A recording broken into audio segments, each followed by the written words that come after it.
যদি কিয়ামতের মাঠের কথা তাদের স্মরণ থাকতো, তারা কখনোই কাজগুলো করতে পারতো না। পারতো? এবার আসেন, আল্লাহ পাক কলম সৃষ্টি করে তাকদীর লিখেছেন, অতএব তাকদীর নিয়ে প্রিয় ভাইয়েরা বিচলিত হবেন না। আপনার তাকদীরে যা আছে আপনি পাবেন, যা নাই কোশ্চেন কালেও পাবেন না, ফুল স্টপ। আপনার তাকদীরে যা আছে আপনি পাবেন, না পেয়ে আপনি দুনিয়া থেকে যাবেন না, ফুল স্টপ। আর আপনার তাকদীরে যা নাই সারা দুনিয়ার মানুষ মিলে আপনাকে দিতে পারবেন না। এই চিন্তাটা আগে মাথার মধ্যে সেট করেন। এই চিন্তা যার মধ্যে ইনস্টল করা আছে সে আত্মহত্যা করে না কখনো, সে হতাশ হয় না কখনো, সে ভয় পায় না, আল্লাহর পথে চলতে গিয়ে পিছু পা হয় না, সে জালেমের সামনে মাথা নত করে না। যার মাথায় এই চিন্তা আছে যে আল্লাহ যা লিখেছেন এটা হবে, যা লিখেন নাই সারা দুনিয়ার মানুষ মিলে সেটা হবে না, সিম্পল। এর মধ্যে আল্লাহ পাক পরীক্ষায় ফেলবেন, ওই বিষয়টা ডিফারেন্ট। আমি অবশ্যই তোমাদেরকে পরীক্ষা করব ভয় দিয়ে, ক্ষুধা দিয়ে, সন্তানের ইন্তেকাল দিয়ে, ফসলের ক্ষতি দিয়ে, সম্পদের ক্ষতি দিয়ে আমি পরীক্ষা করব। কিন্তু যারা সবর করবে এবং যারা এই কনসেপ্ট রাখবে ইন্না লিল্লাহি ওয়া ইন্না ইলাইহি রাজিউন, এদেরকে আল্লাহ পাক প্রশংসা করেছেন, ইনশাআল্লাহ এরা সফল হবে। আল্লাহ পাক তাকদীর লিখে ফেলেছে, তাকদীর নিয়ে টেনশন করবেন না, রিজিক নিয়ে টেনশন করবেন না। এখনকার যুব সমাজের সবচেয়ে বড় টেনশন রিজিক। একটা জব, একটা ভালো জব, একটা ভালো ব্যবসা, সে সিকিউরড লাইফ চাচ্ছে, রিজিক নিয়ে চিন্তা করবেন না। আপনার কাছে যে রিজিক আছে এটা আপনার কাছে আসবেই ইনশাআল্লাহ। হয়তো সময় লাগছে কিন্তু আপনার কাছে আসবে ইনশাআল্লাহ তাআলা। আপনি হালালের উপর থাকবেন, ন্যায়ের উপর থাকবেন, আপনি অন্যায় পথে রিজিক সার্চ করবেন না। আপনার তাকদীরে যে রিজিক আছে আপনার কাছে আসবে ইনশাআল্লাহ। এবার আসেন, আল্লাহ পাক এরপরে সৃষ্টি করেছেন মহাবিশ্ব, এই পুরো মহাবিশ্ব। তাকদীর লেখার পরে মহাবিশ্ব কয় দিনে? ফি সিত্তাতি আইয়াম, 6 দিনে। মাত্র 6 দিনে আল্লাহ পাক পুরো মহাবিশ্ব সৃষ্টি করেছেন।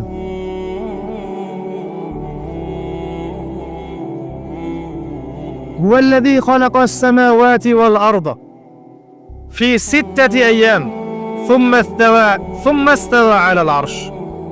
সূরা হাদীদের মধ্যে এটা আছে। তিনি সে আল্লাহ যিনি এই মহাবিশ্ব সৃষ্টি করেছেন 6 দিনে, এরপরে আরশের উপর সমাসীন হয়েছেন।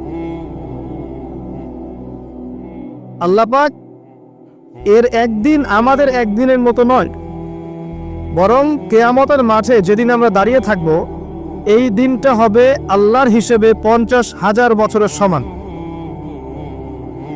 মানুষ অস্থির হয়ে থাকবে, বিচার শুরু হচ্ছে না কেন। অপেক্ষা করা কাজটা খুব যন্ত্রণাদায়ক, তাই না? কারো জন্য অপেক্ষা করা, অপেক্ষা করে আছেন, 1 ঘন্টা পর আসবে, এলো না, আপনি অস্থির হবেন। 2 ঘন্টা পরে এলো না, 10 ঘন্টা পরে এলো না, আপনি অস্থির হবেন, পায়চারি করবেন, বই পড়বেন, নাস্তা খাবেন, হাঁটাহাঁটি করবেন, আপনি ব্যাকুল হয়ে যাবেন। অপেক্ষা করা একটা ডিফিকাল্ট কাজ। কিয়ামতের মাঠে মানুষ 50,000 বছর অপেক্ষা করবে, বিচার শুরু হচ্ছে না কি জন্যে? সবাই গিয়ে ধন্না দিবে, প্রথমে আদম আলাইহিস সালাম, তারপরে নূহ আলাইহিস সালাম, ইব্রাহিম, মূসা, ঈসা আলাইহিমুস সালাম। আল্লাহর কাছে একটু সুপারিশ করেন, বিচার যেন শুরু হয় অ্যাটলিস্ট। কেউ কিচ্ছু করতে পারবে না, কারণ সবাই বলবে ইয়া নাফসি, ইয়া নাফস। দূর থেকে একজনের আওয়াজ আসবে, যিনি ইয়া নাফসি বলছেন না, যিনি বলছেন ইয়া উম্মতি, ইয়া উম্মতি। সবাই তার কাছে যাবে এবং তিনি আমাদের নবী মুহাম্মদুর রাসূলুল্লাহ সাল্লাল্লাহু আলাইহি ওয়াসাল্লাম সিজদায় পড়ে যাবেন এবং তার উম্মার জন্য সুপারিশ করবেন। উম্মার কবিরা গুনাহগার ব্যক্তিদেরকে সুপারিশ করে তিনি জান্নাতে নিয়ে যাবেন ইনশাআল্লাহ। আল্লাহ তাকে ওয়াদা করেছেন, হে নবী, তোমার উম্মতের কোনো ব্যক্তি যদি শিরিক না করে আমার সামনে উপস্থিত হয় আমি তাকে মাফ করে দেব ইনশাআল্লাহ। হাদিসে কুদসির মধ্যেও আছে যে হে আদম সন্তান, তুমি যদি দুনিয়ার সমান পাপ নিয়ে আসমান জমিন সমান পাপ নিয়ে আমার সামনে দাঁড়াও, কিন্তু আমার সাথে কাউকে শরীক করনি, তাহলে আমি আল্লাহ তোমার সামনে আসমান জমিন সমান ক্ষমা নিয়ে উপস্থিত হব ইনশাআল্লাহ। শোনেন, 1999 জন মানুষ জাহান্নামে যাবে, প্রতি 1999 জন মানুষ জাহান্নামে যাবে। সহিহ বুখারীর হাদিস 4 বার এসেছে। এখানে ইকুয়েশনটা এমন না যে ম্যাথামেটিক্যালি ক্যালকুলেট করতে হবে, এমন নয়। এটা দিয়ে আধিক্য বোঝানো হচ্ছে, বেশিরভাগই জাহান্নামে যাবে। এই কথা আল্লাহ পাক কিন্তু সূরা আরাফের মধ্যে বলেছেন 179 নম্বর আয়াতে, ওয়ালাকাদ যারানা লিজাহান্নামা কাসীরাম মিনাল জিন্নি ওয়াল ইনস। একই বিষয়ে কোরআন হাদিস পরস্পর মিলে যায়। এখানে একটা বিষয় বুঝতে হবে, আল্লাহ পাক বলেছেন সূরা নিসার মধ্যে, ইন্নাল্লাহা লা ইয়াগফিরু আন ইউশরাকা বিহি ওয়া ইয়াগফিরু মা দুনা যালিকা লিমান ইয়াশা। আল্লাহ পাক তার সাথে শিরকের গুনাহ মাফ করবেন না, এছাড়া যে কোনো গুনাহ আল্লাহ পাক যাকে ইচ্ছা মাফ করতে পারেন। তার মানে যে বেশিরভাগ মানুষ জাহান্নামে যাচ্ছে, তাদের আমলনামায় কোন পাপ থাকতে পারে? কথা বোঝা যাচ্ছে কি? নিঃসন্দেহে তাদের আমলনামায় শিরকের পাপ থাকবে। এটা বুঝতে আপনাকে পিএইচডি করার দরকার নাই। আল্লাহ পাক শিরক ব্যতীত যে কোনো পাপ যাকে ইচ্ছা মাফ করতে পারে। তার মানে তারা জাহান্নামে যাচ্ছে বিকজ অফ শিরক। আমাদের মুসলিমরা এখন শিরক বোঝে না, অমুসলিমরা তো শিরক করেই। যেমন কেউ বলছে ওয়াকালাতিল ইয়াহুদু উযাইরুন ইবনুল্লাহ, ইহুদিরা বলছে উযাইর আল্লাহর সন্তান, নাউযুবিল্লাহ, শিরক। অথচ ওরাই এখন বিশ্বকে রুল করছে, তাই না? ওয়াকালাতিন নাসারা আল মাসীহ ইবনুল্লাহ, নাসারা বলছে যে ঈসা ইবনে মারইয়াম আল্লাহর সন্তান, তাই না? অথচ ওই সভ্যতায় এখন বিশ্বকে রুল করছে। যালিকা কাউলুহুম বিআফওয়াহিহিম, এটা ওদের মুখের কথা, এটা জাস্ট মুখের কথা। আবার অনেক সময় দেখা যায় যে আল্লাহকে বাদ দিয়ে আমরা মাধ্যম পূজাও করছি। অমুসলিমরা তো শিরক করছেই, যারা মুসলিম তারা দেখবেন আল্লাহকে বাদ দিয়ে মাধ্যম পূজা শুরু করেছে। মাজারের পূজা করছে, কবরের পূজা করছে, মৃত ব্যক্তির ওসিলায় পার পাওয়ার চেষ্টা করছে। মুসলিম থেকে দেখবেন তাকদীরকে অস্বীকার করছে, আল্লাহর হালালকে হারাম করছে, আল্লাহর হারামকে হালাল করছে। মুসলিম থেকে দেখবেন যে হাতে একটা আংটি পরেছে, ভাই কি জন্য পরেছেন? এই রোগ ভালো হবে আমার। গলায় একটা বালা ঝুলিয়েছে, কোমরে একটা মাদুলি, ভাই এগুলো কেন? এগুলোতে রোগ ভালো হবে। মুসলিমদের কথা বলছি, অমুসলিমদের কথা বাদ দেন। যারা বলছে আল্লাহর সন্তান আছে, ওদের কথা তো বলার দরকার নেই আমাদের, কারণ এগুলো স্পষ্ট শিরক। তবে এতটুকু বলি যে 25শে ডিসেম্বরে যারা বলেছে মেরি ক্রিসমাস, বলেছে না? 25শে ডিসেম্বর যারা বলেছে মেরি ক্রিসমাস মুসলিমদের মধ্যে, এরা স্বীকার করে নিয়েছে যে ওই দিন আল্লাহ রাব্বুল আলামিন ঈসা আলাইহিস সালামকে জন্ম দিয়েছেন। নাউযুবিল্লাহ, নাউযুবিল্লাহ মিন যালিক। আর এটা এত বড় একটা কথা, এই কথা যদি আসমান জমিন আর পাহাড় শুনে রিয়াক্ট করতে পারতো, থরথর করে তেবে ভেঙে যেত। সূরা মারিয়ামের শেষের দিকে পড়ে দেখা,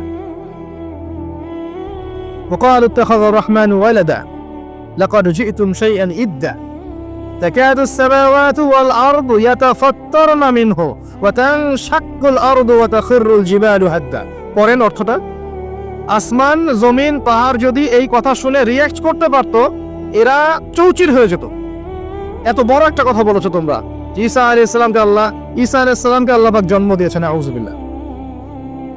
এরা তো শিরক করছেই। মুসলিমরাও দেখবেন এই যেগুলো বললাম, আল্লাহকে বাদ দিয়ে অন্যের কাছে দোয়া করছে, আল্লাহকে বাদ দিয়ে অন্যকে সেজদা করছে, আল্লাহকে বাদ দিয়ে অন্যের কাছে নজর মানত করছে, আল্লাহকে বাদ দিয়ে অন্যের জন্য জবাই করছে, আল্লাহর তাকদীরকে অস্বীকার করছে, আল্লাহর হালালকে হারাম করে নিচ্ছে, আল্লাহর হারামকে হালাল করে নিচ্ছে।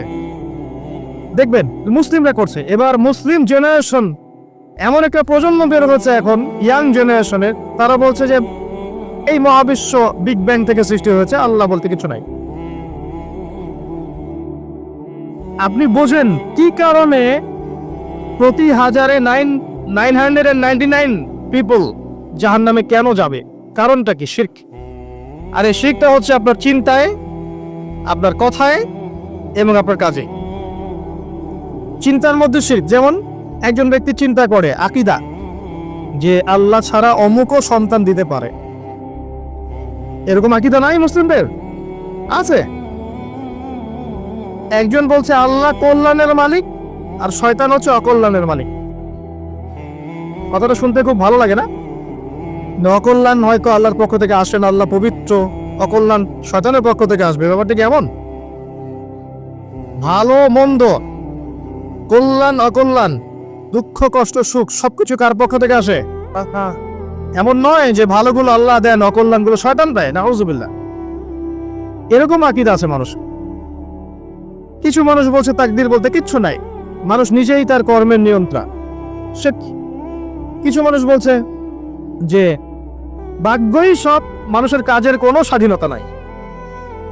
মানে ভাগ্যই সব, আমার কাজের কোনো স্বাধীনতা নাই, আমি কলের পুতুল।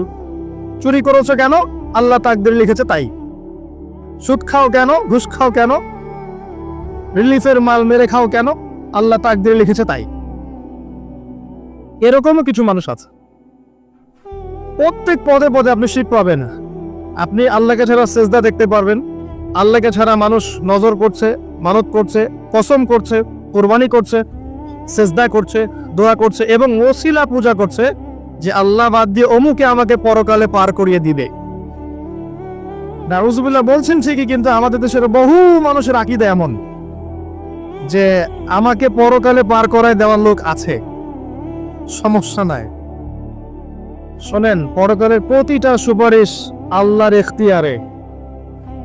একজন শহীদ, আল্লাহর পথে শহীদ, তিনি কিন্তু সুপারিশ করবেন, কিন্তু তিনি নিজের ক্ষমতায় করবেন না আল্লাহর ক্ষমতায় করবেন? আল্লাহর ক্ষমতা। আলেম, হাফেজ, আল্লাহর পথের যারা মুজাদ্দিদ ছিলেন, আল্লাহওয়ালা আউলিয়া মানুষ, নবীগণ, সিদ্দিকগণ, সুহাদা সুপারিশ করবেন নিজেদের ক্ষমতায় না আল্লাহর ক্ষমতায়? আকীদা স্পষ্ট না থাকলে তখন আমল করতে গিয়ে শিরক হয়ে যাবে। আর শিরক হলেই কি হবে? ওই যে বললাম, প্রতি হাজারে 999 জন মানুষ জাহান্নামে যাবে।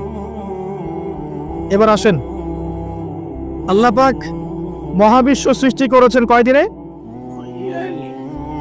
এই কিয়ামতের মাঝ কত বছর হবে?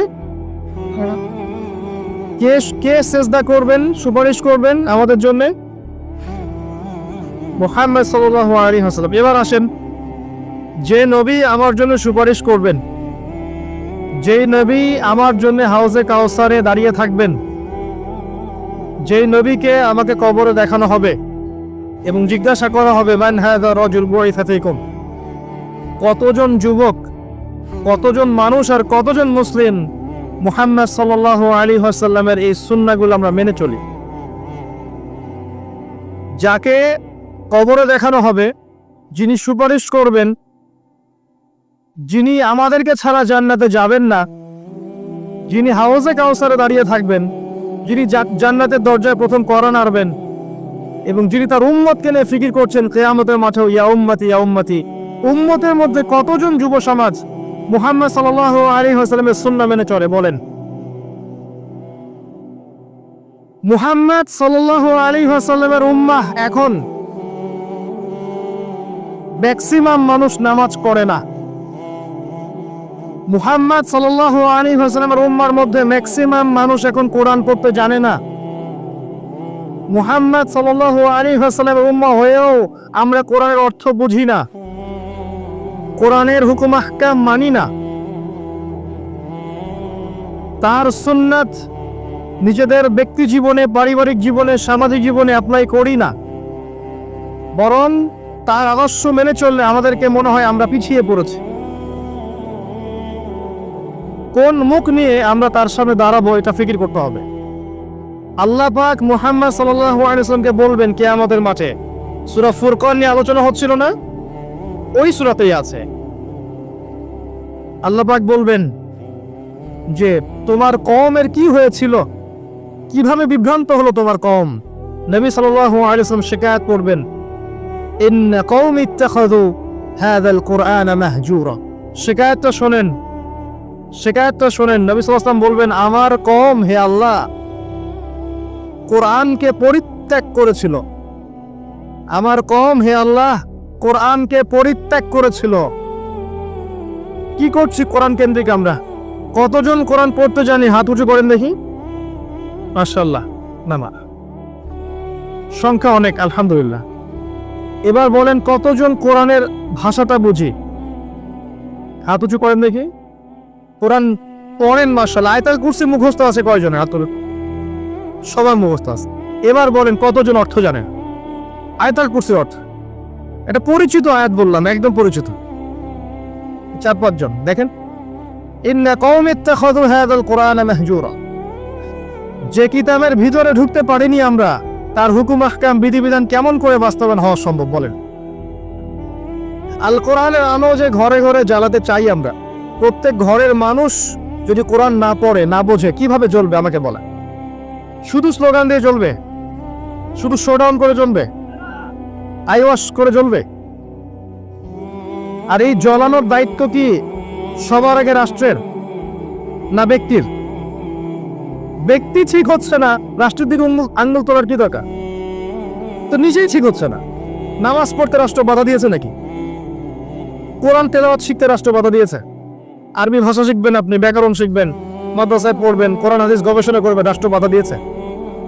নিজেই ঠিক হচ্ছি না, মানুষের দিকে আঙ্গুল তোলার সময় মাশাল।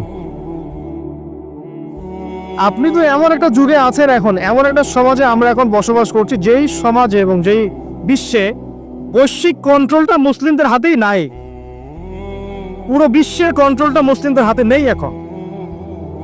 বিগত 100 বছর ধরে আমরা যে আপোষে ইখতিলাফে লিপ্ত ছিলাম, এই সময়গুলোর মধ্যে পৃথিবীর একটা সভ্যতা এত রাইজ করে গেছে যে তারা এখন আমাদেরকে উঠতে বললে উঠে, বসতে বললে বস।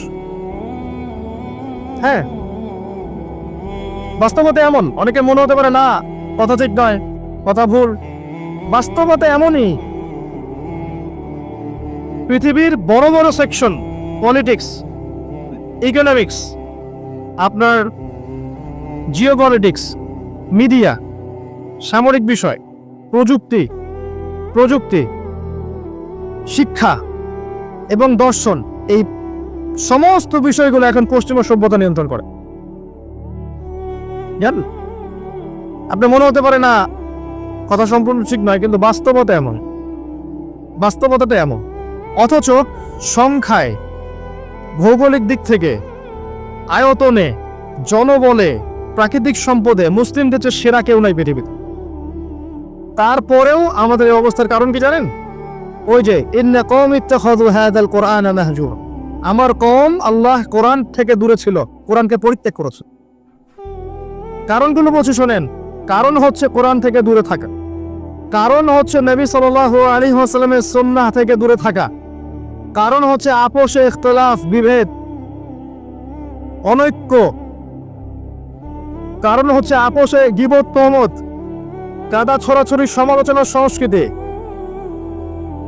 কারণ হচ্ছে আমাদের হারাম রিজিক, কারণ হচ্ছে পারিবারিক আদর্শের মূল্যবোধের অবক্ষয়, কারণ হচ্ছে দুর্নীতি, করাপশন, কারণ হচ্ছে বিশ্বকে চ্যালেঞ্জ করার মানসিকতার অভাব, কারণ ধৈর্যের অভাব, সাহসের অভাব, কারণ হচ্ছে সেই নববী যুগের ঈমান, আমল, তাকওয়ার অভাব। উমর রাদিয়াল্লাহু আনহুর যুগে আমরা এমন ছিলাম? উসমান রাদিয়াল্লাহু আনহুর সময় এমন ছিলাম? আলী ইবনে আবি তালিবের সময় এমন ছিলাম? আবু বকর সিদ্দিকের সময় এমন ছিলাম? উমর রাদিয়াল্লাহু আনহুর যুগে ওই খেজুর পাতার মসজিদে বসে একটা হুঙ্কার ছাড়লে রোমান সম্রাট হিরাক্লিয়াসের এই যে তখ্ত থরথর করে কেঁপে যায়।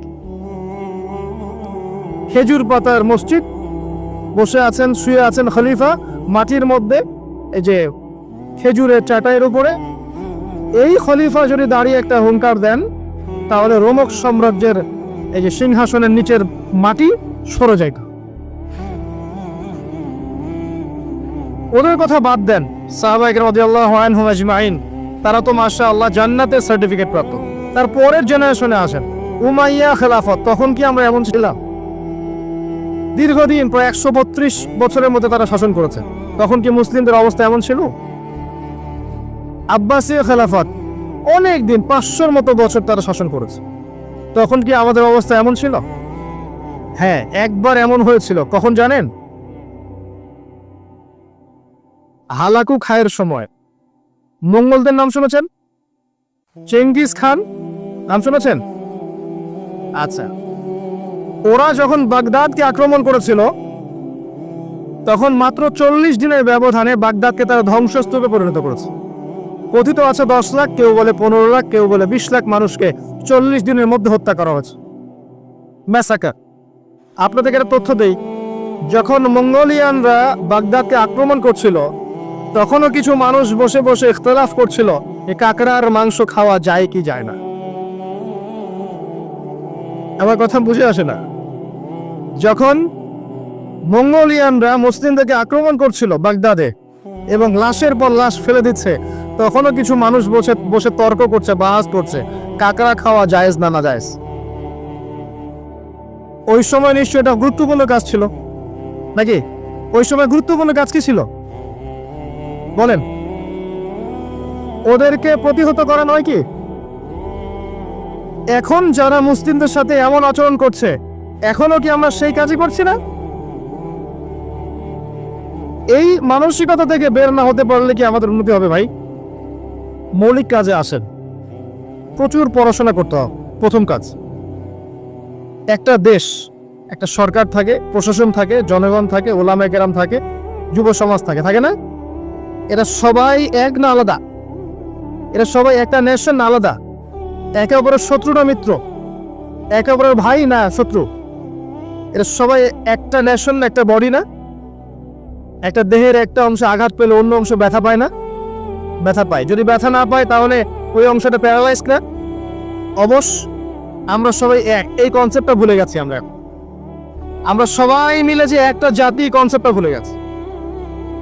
আমরা আপোষে নিজেদের সাথে লড়ছি, ধর্মনেতা আরেক ধর্মনেতার সাথে, এক আলেম আরেক আলেমের সাথে, এক বক্তা আরেক বক্তার সাথে, এক পলিটিক্যাল দল আরেক পলিটিক্যাল দলের সাথে, একটা ধর্মীয় দল একটা ধর্মীয় দলের সাথে।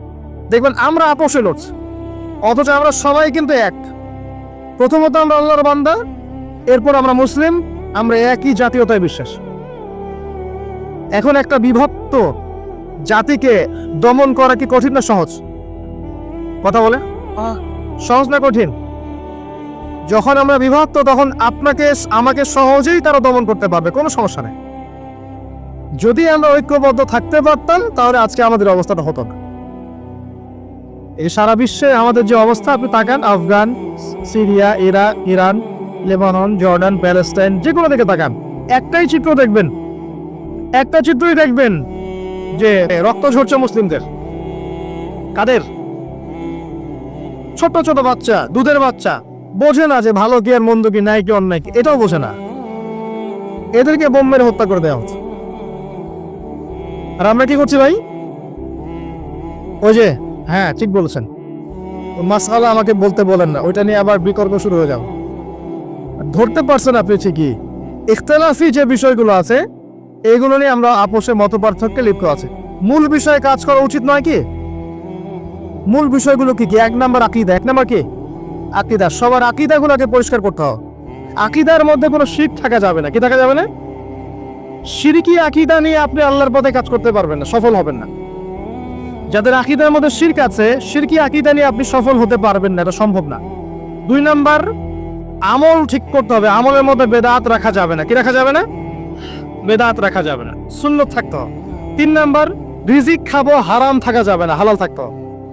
না খেয়ে মারা যাবো তাও যাবো, হারাম খাবো। কথা বলে রেখে খাবো না, বা 3 বেলার জায়গায় 1 বেলা খাবো, হারাম খাবো, পারা যাবে ইনশাআল্লাহ। আমি জানি আর কেউ পারুক না পারুক, ইয়াং জেনারেশন পারবে ইনশাআল্লাহ।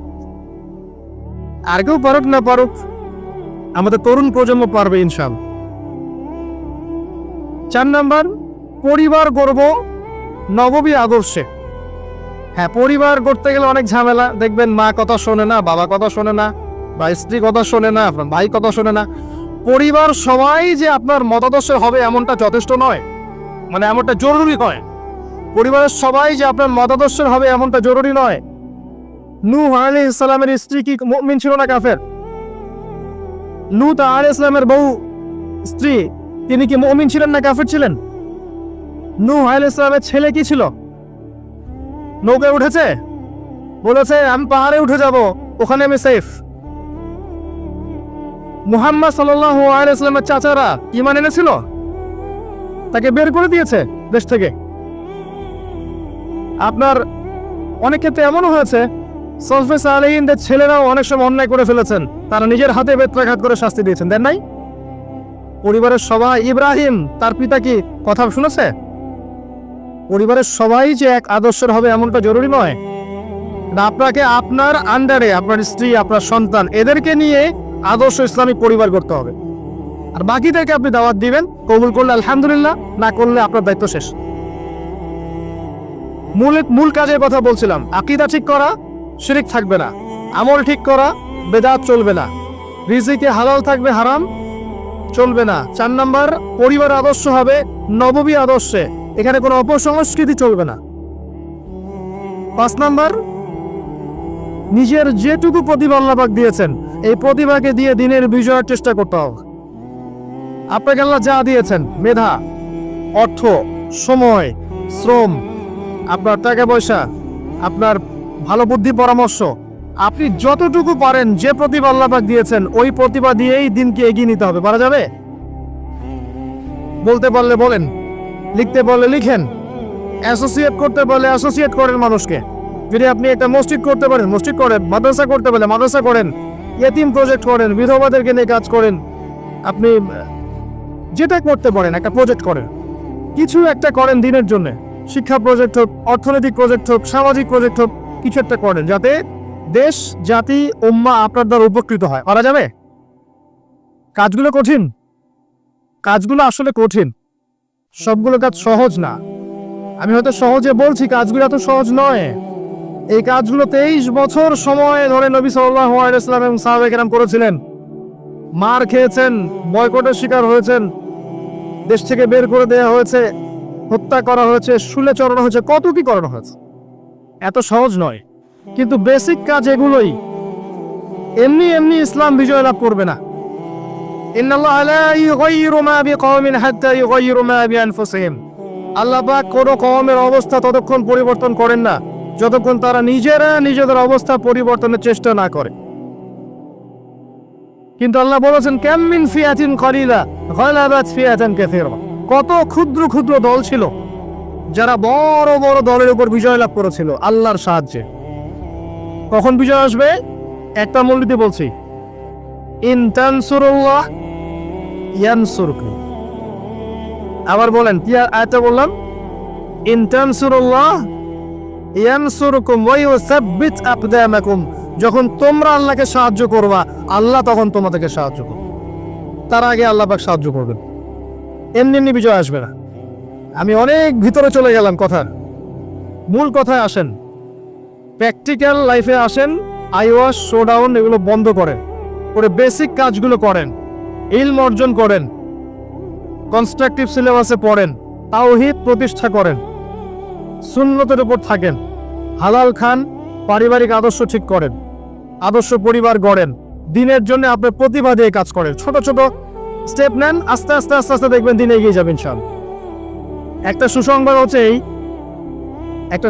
হচ্ছে এই দিকে কথা বলছে কেন? আল্লাহ পাক বলেছেন, ইউরিদুনা লিইউতফিউ নূরাল্লাহ।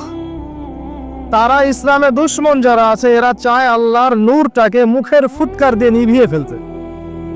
আল্লাহর দ্বীনকে মুখের ফুৎকার দিয়ে নিভিয়ে ফেলতে। ওয়াল্লাহু ইউতিম্মু নূরাহু। কিন্তু আল্লাহ পাক তার নূরকে প্রজ্বলিত করবেন ইনশাআল্লাহ।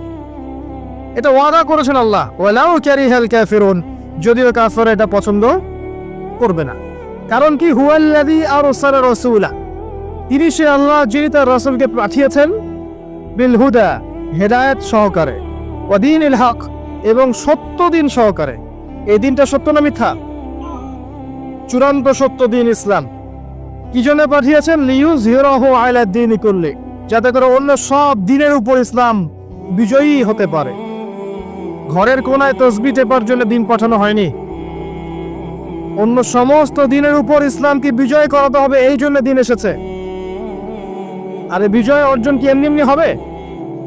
নিজের অবস্থা পরিবর্তন করতে হবে। পড়াশোনা, আকীদার সংস্কার, আমলের সংস্কার, দাওয়াত, মেহনত, তাবলীগ, আত্মত্যাগ, হালাল রিজিক, এগুলোর মধ্যে দিয়ে দেখবেন আপনার দিন ইনশাআল্লাহ তাআলা আজ হোক আর কাল হোক বিজয় লাভ করবেই ইনশাআল্লাহ। ইসলাম জিতবেই, আপনাকে সহ অথবা আপনাকে ছাড়া। এবার আসেন শেষের অংশে চলে আস। আমরা যে কথাটা থেকে শুরু করেছিলাম যে বেশিরভাগ মানুষ জাহান্নামে যাবে শিরকের কারণে, আর মুহাম্মদ সাল্লাল্লাহু আলাইহি ওয়াসাল্লাম আমাদের জন্য একমাত্র আদর্শ, যিনি পরকালে আমাদের জন্য সুপারিশ করবেন, কেউ করবে না।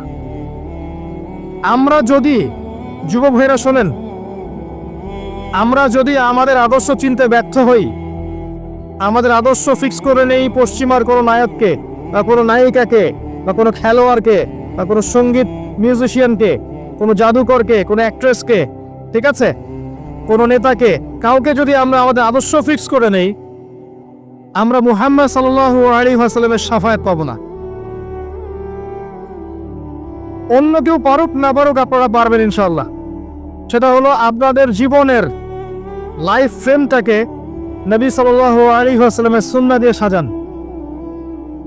এছাড়া সবচেয়ে বড় কোনো কাজ নাই আমাদের এখন। আপনার পুরো জীবন, আপনার দেহ, আপনার চেহারা, আপনার পোশাক আশাক, আপনার কথাবার্তা, আপনার আকীদা, আপনার আমল, আপনার চলাফেরা, প্রতিটা বিষয় হবে মুহাম্মদ সাল্লাল্লাহু আলাইহি ওয়াসাল্লামের অনুকরণে। পারা যাবে? আজকের ওয়াজ শোনার পরে দাড়ি ছেড়ে দিবেন, হাত তোলেন। কে কে? দাড়ি ছাড়তে বলেছি, কাটতে বলি নাই। দাড়ি ছেড়ে দিবেন আজকের লেকচার শুনে। কে কে হাত উঁচু করেন? বোঝেন নাই? ও দাড়ি রাখা, রাখা, ছেড়ে দেওয়া মানে রাখা, রাখা। দাড়ি রাখবেন কে কে? হাত তোলেন। আগামী রমজান আসার আগেই গাল ভর্তি দাড়ি দেখতে চাই। হাত নামান। এটা একটা সুন্নত, শোনেন, এটা এমন একটা সুন্নত যেটা আপনার সাথে কবরে যাবে। শোনেন, আর কথাটা বোঝেন। আপনি অনেক সুন্নাহর উপর আমল করেন, কিন্তু সব সুন্নত দেখা যাবে না মারা যাওয়ার পরে।